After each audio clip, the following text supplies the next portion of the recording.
हरे कृष्ण।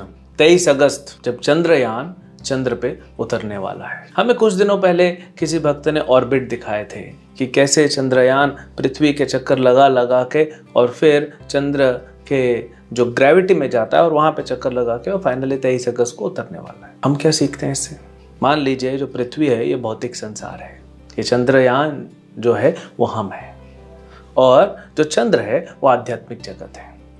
हम पृथ्वी के चक्कर लगा रहे हैं, लेकिन चंद्रयान का अगर आप ऑर्बिट देखेंगे तो वो धीरे धीरे पृथ्वी से दूर हो रहा है।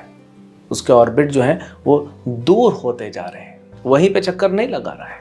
तो जो हम भक्ति करते हैं या जो मोक्ष की कामना रखता है, जो साधक है, जो साधना कर रहा है, उसको भौतिक संसार से दूर होते जाना चाहिए धीरे धीरे। अगर 10 साल बाद और 10 जन्मों बाद भी वहीं पे हैं तो फिर ये बाहर कैसे जाएगा? तो हम साधना करते हैं, जो मोक्ष की कामना करते हैं, जो भी हम भक्ति करते हैं, पूजा करते हैं, वो हमें धीरे धीरे धीरे धीरे भौतिक संसार से दूर करते जाना चाहिए। और फिर एक समय आना चाहिए जब हमें उस पावर को जो बूस्ट किया, जब चंद्रयान जो है पृथ्वी के ग्रेविटेशन फोर्स से लेकर निकल के और चंद्र के ग्रेविटेशन फोर्स में प्रवेश किया, तो हमें एनर्जी लगाना चाहिए। और ये क्या है? ये बूस्टर क्या है?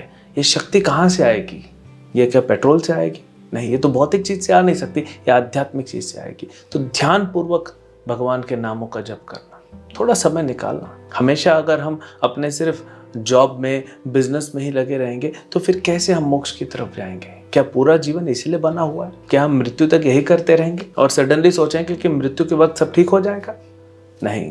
पुनरअपि जननम पुनरअपि मरणम पुनरअपि जननी जठरे शयनम, आदि शंकराचार्य जी कहते हैं। ये तो बार बार जन्म लेना पड़ेगा, बार बार मृत्यु होगी। हम यहाँ से बाहर जाने का कुछ प्लान ही नहीं बना रहे, एफर्ट डालना पड़ेगा। पहले हमको धीरे धीरे धीरे धीरे अपने साधना भक्ति से जो है थोड़ा दूर जाना पड़ेगा भौतिक संसार से। फिर एक बूस्टर, ये ध्यान पूर्वक करेंगे धीरे धीरे जाएगा। वो ध्यान पूर्वक करना, भगवद गीता भागवत को समझना और फिर अपने जीवन में उसको अप्लाई करना। और एक ऐसा मौका, भगवान तो हमें रेगुलर मौके देते, एक मौका जहाँ पे हमको एक स्टेप आगे लेना। हमको एक स्टेप में नहीं होगा, क्योंकि हमको तो बहुत दूर जाना है, वैकुंठ तक जाना है। तो कोई व्यक्ति अगर 4 माला जप करता है तो 8 माला, वो एक बूस्ट करना है, हमको फोर्स लगाना है थोड़ा, ये अंदर से प्रेशर आना चाहिए। तब हम देखते हैं कि कैसे वो चंद्रयान जो है जैसे चंद्र के ऑर्बिट में जा रहा है, धीरे धीरे धीरे धीरे क्या हो रहा है, वो चंद्र के पास जा रहा है। तो हमको पैरेलली दूर भी होना है भौतिक संसार से और आध्यात्मिक संसार में धीरे धीरे अपना सर्कल छोटा करते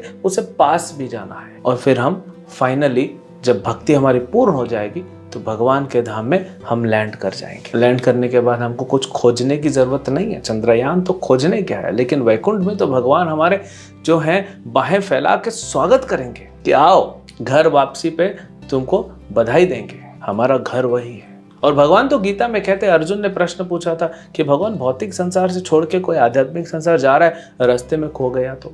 ये डर तो रहता है ना, जैसे कोई भी स्पेसशिप जाता है, रास्ते में नहीं हुआ, खो गया स्पेस में तो अर्जुन ने प्रश्न पूछा था। भगवान ने कहा, अर्जुन जो मेरी भक्ति करता है ना वो कभी खोता नहीं है। अगर वो भौतिक संसार से निकला और आध्यात्मिक नहीं भी पहुंच पाया, मैं हूं ना, मैं उसका अरेंजमेंट करूंगा। कोई भी खोएगा नहीं भगवान की भक्ति करने वाला। तो हमें क्या सीखने को मिलता है? ये भौतिक संसार से धीरे धीरे दूर होते जाना, ऑर्बिट बड़ा होते जाना चाहिए और आध्यात्मिक संसार में धीरे धीरे पास होना चाहिए। तब हम भगवान के धाम में लैंड करेंगे और भगवान के साथ परम आनंद को प्राप्त करेंगे। हरे कृष्ण।